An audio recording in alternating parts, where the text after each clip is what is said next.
Bismillahirrahmanirrahim. Assalamualaikum warahmatullahi wabarakatuh. Alhamdulillahirabbil alamin. Amma ba'd. Apa kabar anak-anakku sekalian yang Bapak cintai dan Bapak banggakan? Semoga semuanya dalam keadaan sehat, walafiat, dan selalu semangat meskipun belajar dari rumah ya. Di video kali ini kita akan belajar tentang pendidikan kemuhammadiyahan. Ya, terlihat ada logo tapak suci. Jadi di kelas 6 ini kita akan belajar tentang tapak suci. Sebelum itu marilah kita berdoa. Bismillahirrahmanirrahim. Raditu billahi rabba wa bil islami dina wa bi Muhammadin nabiyya wa rasulah. Rabbi zidni ilman warzuqni fahman. Ya, kita mulai. Jadi di tapak suci Putra Muhammadiyah ini, pelajaran tapak suci Putra Muhammadiyah ini kita akan pelajari 3 hal. Yang pertama sejarah, kemudian seragamnya, kemudian lambangnya.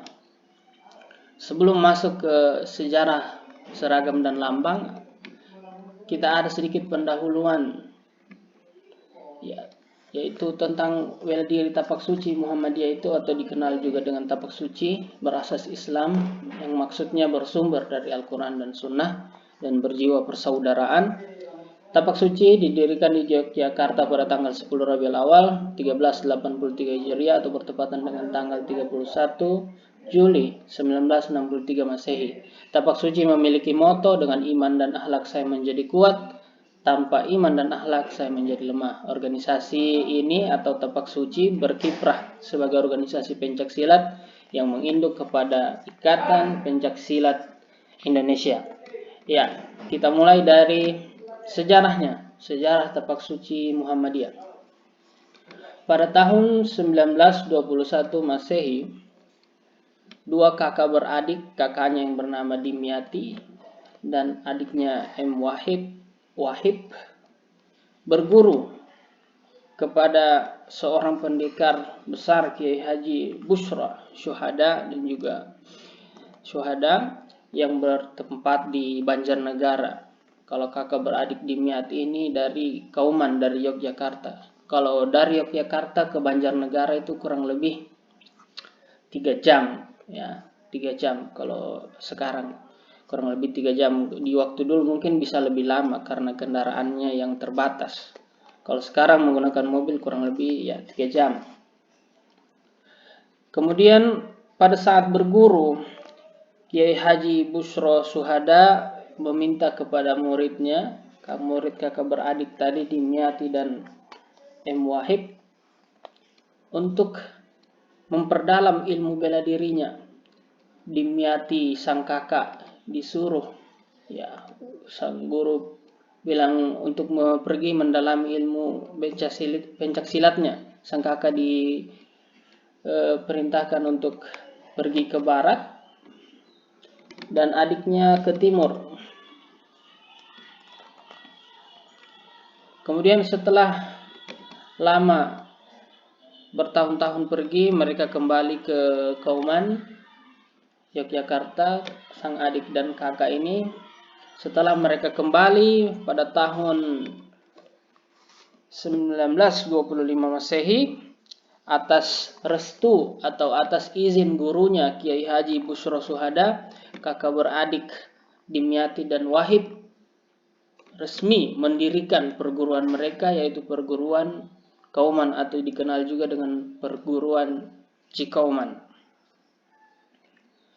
Dari perguruan ini banyak murid-murid yang ikut melawan penjajah Belanda dan mengusir mereka dari tanah air. Ya, murid-muridnya membantu juga dalam memperjuangkan kemerdekaan.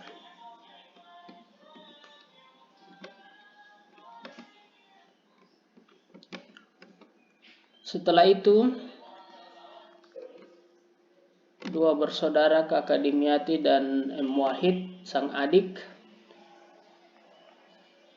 merestui lagi tadi gurunya yang merestui pendirian Kauman dan Cikauman, sekarang di kakak beradik ini Dimyati dan Wahid merestui atau membenarkan bahwa sahnya perguruan Kauman atau perguruan Cikauman yang didirikan tahun 1925 di Yogyakarta adalah cikal bakal dari atau kelangsungan dari Tapak Suci yang didirikan 1963 di Yogyakarta. Jadi awal mula dari Tapak Suci itu adalah perguruan Kauman yang kita ceritakan tadi.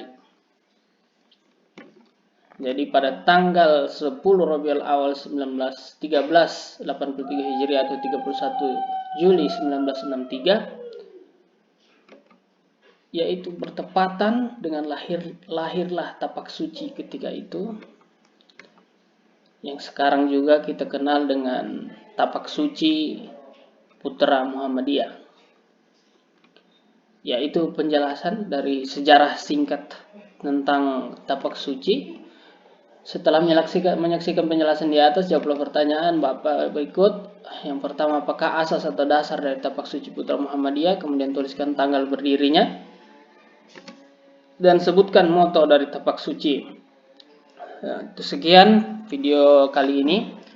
Semoga bermanfaat. Bila ada yang kurang jelas silahkan ditanya di WhatsApp, di telepon, dan lain sebagainya. Kita akhiri pembelajaran kita dengan membaca Alhamdulillahirabbil alamin wabillahi taufiq wal hidayah. Assalamualaikum warahmatullahi wabarakatuh.